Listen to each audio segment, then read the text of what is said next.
Hello ನಮಸ್ಕಾರ, welcome to my new vlog Chaitra's vlog in Kannada. Hope ಎಲ್ಲರೂ ಚೆನ್ನಾಗಿದ್ದೀರಾ ಅಂತ ಅಂದ್ಕೊಂಡಿದ್ದೀನಿ. ಲಾಸ್ಟ್ ವ್ಲಾಗಲ್ಲಿ ಹೇಳಿದಂಗೆ ಶುಕ್ರವಾರ ನಮ್ಮ ತಂಗಿ 5th ಮಂತ್ ಶಾಸ್ತ್ರ. ಸೊ ಆ ಶಾಸ್ತ್ರಕ್ಕೆ ನಾವೆಲ್ಲರೂ ಸೇರಿ ಅವ್ರ ಮನೆಗೆ ಹೋಗ್ತಾ ಇದ್ದೀವಿ. ನಾವೆಲ್ಲರೂ ಬೆಳಗ್ಗೆ ಅಂದರೆ ಸ್ವಲ್ಪ ಲೇಟ್ ಆಯಿತು ಹೊರಡೋದು. ನಾವು ಹೊರಡೋದು ಲೇಟ್ ಆಯಿತು ಅಂತ ನನ್ನ ತಂಗಿ ಪದೇ ಪದೇ ಕಾಲ್ ಮಾಡಿ ಎಷ್ಟೊತ್ತಾಗುತ್ತೆ ಅಂತ ಕೇಳ್ತಾ ಇದ್ಲು. ಅದಕ್ಕೆ ನನ್ನ ಹಸ್ಬೆಂಡ್ ಆನ್ಸರ್ ಮಾಡ್ತಾಯಿದ್ರು, ಇನ್ನೇನು ಟೂ ಮಿನಿಟ್ಸಲ್ಲಿ ಬಂದುಬಿಟ್ವಿ ಅಂತ. ನಾನು ಕೂಡ ರೆಡಿಯಾಗಿ ಹೊರಟೆ. ನಾನು, ದೊಡ್ಡಮ್ಮ, ಅಜ್ಜಿ, ನನ್ನ ಹಸ್ಬೆಂಡ್, ನಮ್ಮ ಅತ್ತೆ ನಾವೆಲ್ಲ ಒಂದು ಕಾರಲ್ಲಿ ಹೋದ್ವಿ. ಅಮ್ಮ ಮತ್ತು ನನ್ನ ತಮ್ಮ ಗಾಡೀಲಿ ಬರ್ತೀವಿ ಅಂತ ಹೇಳಿದ್ರು. ಪಾಪು ಬೇರೆ ಮಲಗಿದ್ದ.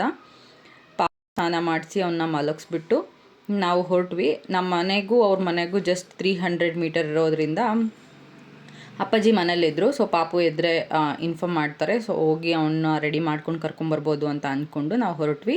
ಈಗ ಅವ್ರ ಮನೆಗೆ ಬಂದ್ವಿ. ನಾವು ಬರೋದು ಸ್ವಲ್ಪ ಲೇಟ್ ಆಗಿದ್ದರಿಂದ ಪಾಪ ಎಲ್ಲರೂ ಹೊರಗಡೆನೇ ನಿಂತ್ಕೊಂಡು ಕಾಯ್ತಾ ಇದ್ದರು ನಾವು ಯಾವಾಗ ಬರ್ತೀವಿ ಅಂತ. ಮನೆ ಹತ್ರ ಇದ್ದರೂ ಕೂಡ ಸ್ವಲ್ಪ ಲೇಟ್ ಆಗೋಯಿತು ಎಲ್ಲ ರೆಡಿ ಮಾಡಿಕೊಂಡು ಬರೋಕ್ಕೆ. ಚೆನ್ನಾಗಿದ್ದೀರಾ ಆಂಟಿ?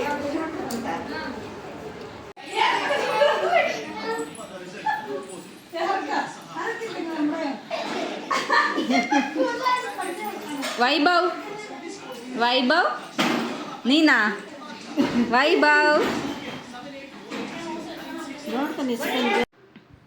ಈಗ ಮನೆಗೆ ಬಂದು ನೀರು ಕುಡಿದು ಕುತ್ಕೊಂಡ್ವಿ. ಈ ಪಾಪು ವೈಭವ್ ಅಂತ, ನನ್ನ ತಂಗಿ ಓರ್ಗಿತ್ತಿ ಮಗ. ಈ ಪಾಪುಗೂ ನಮ್ಮ ಪಾಪುಗೂ ಜಸ್ಟ್ 3 months ಅಷ್ಟೇ ಡಿಫ್ರೆನ್ಸ್ ಇರೋದು. ಇವನು ಆ ಹುಡುಗಿಗೆ ಎಳ್ದಾಡ್ಬಿಟ್ಟು ಕೂದಲೆಲ್ಲ ಎಳೆದ್ಬಿಟ್ಟು ಆಟ ಆಡ್ತಾ ಇದ್ದ. ಸೊ ಅದ್ರದ್ದು ಒಂದು ಜಸ್ಟ್ ಕ್ಲಿಪ್ಪಿಂಗ್ ತೊಗೊಂಡಿದ್ದೆ, ಅದನ್ನ ಆ್ಯಡ್ ಮಾಡಿದ್ದೀನಿ. ನನ್ನ ತಂಗಿನೂ ರೆಡಿಯಾಗಿ ಬಂದಳು. ರೆಡಿಯಾಗಿದ ತಕ್ಷಣ ಫಸ್ಟು ಶಾಸ್ತ್ರ ಮಾಡೋ ಮುಂಚೆ ದೇವ್ರಿಗೆ ನಮಸ್ಕಾರ ಮಾಡಬೇಕಲ್ಲ. ಸೊ ಅದಕ್ಕೆ ದೇವ್ರ ಮನೆಗೆ ಹೋಗಿ ದೇವ್ರ ಪೂಜೆ ಮಾಡ್ತಾ ಇದ್ದಾಳೆ. ನಿಮಗೆ ಈ ವ್ಲಾಗಲ್ಲಿ ನಾವು 5ನೇ ತಿಂಗಳಲ್ಲಿ ಯಾವ್ಯಾವ ಥರ ಶಾಸ್ತ್ರ ಮಾಡ್ತೀವಿ, ಏನೆಲ್ಲ ಇರುತ್ತೆ, ನಮ್ಮ ಕಡೆ ಪ್ರೊಸೀಜರ್ ಏನು, ಸೊ ಇದೆಲ್ಲನೂ ಇರುತ್ತೆ. ಸೊ ಪ್ಲೀಸ್ ವಿಡಿಯೋನ ಸ್ಕಿಪ್ ಮಾಡದೆ ಕಂಪ್ಲೀಟಾಗಿ ನೋಡಿ. ನೀವು ಕೂಡ ಇದೇ ಥರ ಶಾಸ್ತ್ರ ಮಾಡ್ತೀರಾ, 5ನೇ ತಿಂಗಳಲ್ಲೇ ಮಾಡ್ತೀರಾ, ಅದೆಲ್ಲ ಕಮೆಂಟ್ ಮಾಡಿ ತಿಳಿಸಿ.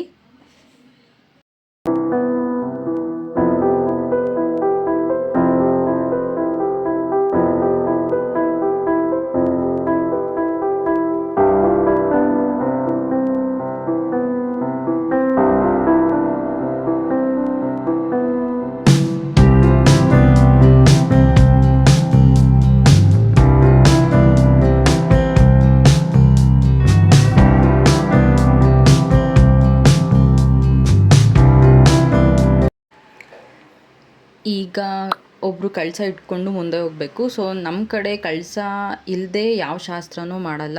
ಕಳಸದ ಜೊತೆಗೇ ಮದುವೆ ಟೈಮಲ್ಲಾಗಲಿ, ಈ ಥರ 5th ಮಂತ್ ಪ್ರೆಗ್ನೆನ್ಸಿ ಅಥವಾ 9th ಮಂತ್ ಪ್ರೆಗ್ನೆನ್ಸಿ ಯಾವುದೇ ಶಾಸ್ತ್ರದಲ್ಲಾದ್ರೂ ಕಳಸದ ಜೊತೆಗೇ ನಾವು ಅದನ್ನು ಸ್ಟಾರ್ಟ್ ಮಾಡೋದು.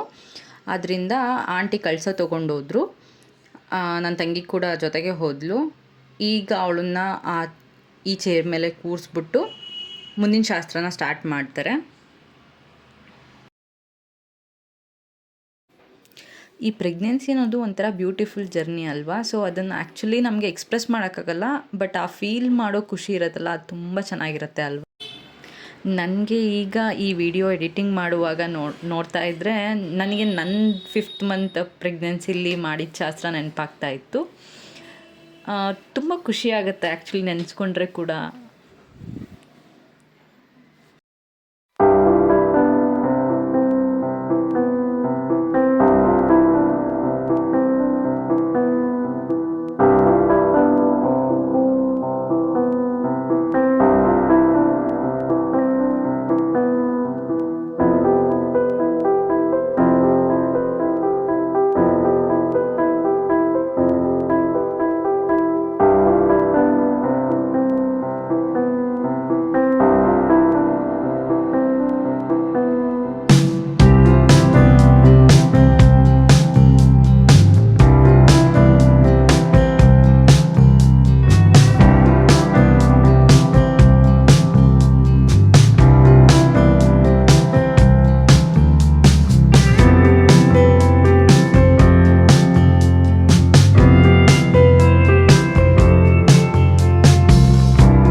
ನೋಡಿ ಇದನ್ನು ನಮ್ಮ ಕಡೆ ದಂಡಿ ಅಂತ ಕರೀತಾರೆ.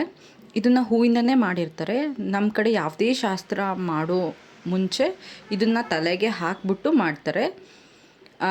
ಸೀಮಂತ ಆಗಲಿ, ಮದುವೆ ಆಗಲಿ, ದೊಡ್ಡೋರಾದಾಗಲಿ ಪ್ರತಿ ಶಾಸ್ತ್ರದಲ್ಲೂ ಇದನ್ನು ಉಪಯೋಗಿಸ್ತಾರೆ. ಇದನ್ನು ಅವರಿಗೆ ಹಾಕೋ ಮೊದಲು 5 ಜನ ಅಥವಾ 9 ಜನ ಎಷ್ಟು ಜನ ಮುತ್ತೈದೆಯರು ಇರ್ತಾರೋ ಅಷ್ಟು ಜನದ ಹಣೆಗೆ ಮುಟ್ಟಿಸ್ಬಿಟ್ಟು ಆಮೇಲೆ ಅದನ್ನ ಅವರಿಗೆ ಹಾಕ್ತಾರೆ. ಹೇಗೆ ಹಾಕ್ತಾರೆ ಅಂತ ತೋರಿಸ್ತೀನಿ ನೋಡಿ ಈಗ.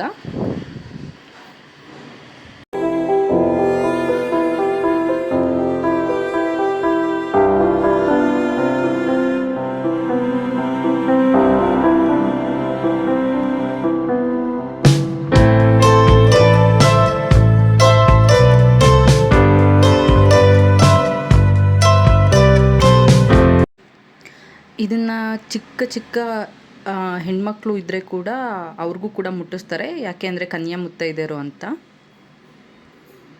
ನೋಡಿ ಇವಾಗ ಎಲ್ರಿಗೂ ಮುಟ್ಟಿಸ್ಬಿಟ್ಟು ಈ ಥರ ಅವ್ರ ತಲೆಗೆ ಹಿಂಗೆ ಹಾಕ್ತಾರೆ.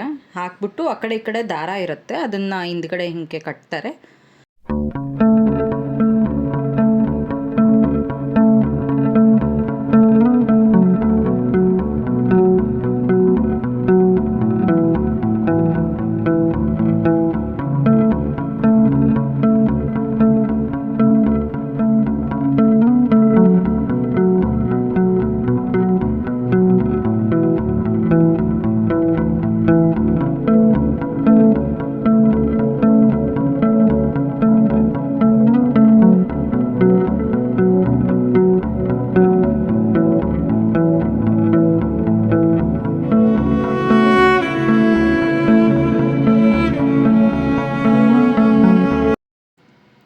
ನೋಡಿ ಈ ಥರ ದಂಡಿ ಹಾಕಿದ್ಮೇಲೆ ಹಿಂದ್ಗಡೆ ಎಲ್ಲ ಅದನ್ನು ಕಟ್ಟಿದ್ಮೇಲೆ ಈ ಥರ ಕಾಣಿಸುತ್ತೆ.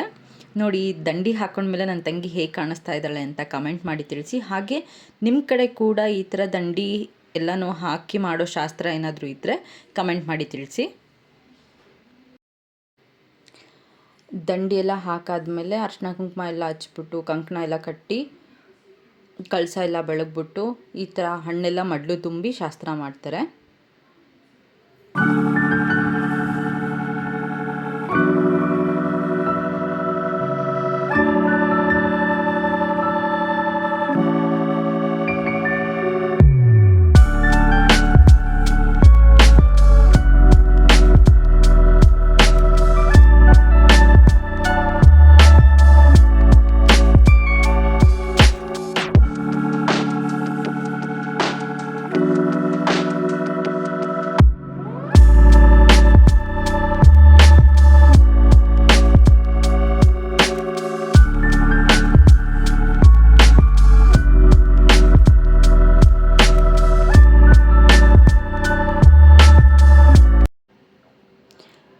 ಇದೇ ಥರ ಒಬ್ಬೊಬ್ಬರೇ ಬಂದ್ಬಿಟ್ಟು ಎಲ್ಲರೂ ಅಕ್ಷತೆ ಹಾಕಿ ಅವಳಿಗೆ ಆಶೀರ್ವಾದ ಮಾಡ್ತಾರೆ. ಈಗ ನಾನು ಕೂಡ ಬಂದು ಅವಳಿಗೆ ಅರ್ಶಿನ ಕುಂಕುಮ ಎಲ್ಲ ಹಚ್ಬಿಟ್ಟು ಅಕ್ಷತೆ ಹಾಕಿ ಕಳಸ ಬೆಳಗಿ ನಾನು ಕೂಡ ಈ ಶಾಸ್ತ್ರನ ಮಾಡಿದೆ. ಇದೇ ಥರ ಒಬ್ಬರಾದ ನಂತರ ಒಬ್ಬರು ಎಲ್ಲರೂ ಬಂದು ಈ ಶಾಸ್ತ್ರನ ಮಾಡ್ತಾರೆ. ಸೊ ಇದೊಂದೇ ವಿಡಿಯೋದಲ್ಲಿ ಕಂಪ್ಲೀಟ್ ಶಾಸ್ತ್ರ ಡೀಟೇಲ್ಸ್ನ ಹಾಕೋಕ್ಕೆ ಲೆಂತಿ ವಿಡಿಯೋ ಆಗುತ್ತೆ. ಸೊ ಅದರಿಂದ ಇನ್ನೊಂದು ವಿಡಿಯೋದಲ್ಲಿ ಕೂಡ ಅಪ್ಲೋಡ್ ಮಾಡ್ತಾ ಇದ್ದೀನಿ, ಪಾರ್ಟ್ 1 ಪಾರ್ಟ್ 2 ಅಂತ. ಈ ಥರ ಇರುತ್ತೆ ನಮ್ಮ ಕಡೆ ಶಾಸ್ತ್ರ. ನೀವು ಕೂಡ ಇದೇ ಥರನೇ ಮಾಡ್ತೀರಾ ಅಥವಾ ಬೇರೆ ಥರ ಮಾಡ್ತೀರಾ ಅಂತ ಕಮೆಂಟ್ ಮಾಡಿ ತಿಳಿಸಿ. ಇದಾಗಿತ್ತು ಇವತ್ತಿನ ವ್ಲಾಗ್. ಈ ವ್ಲಾಗ್ ನಿಮಗೆ ಇಷ್ಟ ಆಯಿತು ಅಂತಂದರೆ ಪ್ಲೀಸ್ ಸಪೋರ್ಟ್ ಮಾಡಿ, ಸಬ್ಸ್ಕ್ರೈಬ್ ಮಾಡಿ, ಲೈಕ್ ಮಾಡಿ, ಶೇರ್ ಮಾಡಿ, ಕಮೆಂಟ್ ಮಾಡಿ. ಮತ್ತೆ ಒಂದು ಒಳ್ಳೆ ವ್ಲಾಗ್ ಜೊತೆ ಬರ್ತೀನಿ. Until then, tata, bye bye, take care.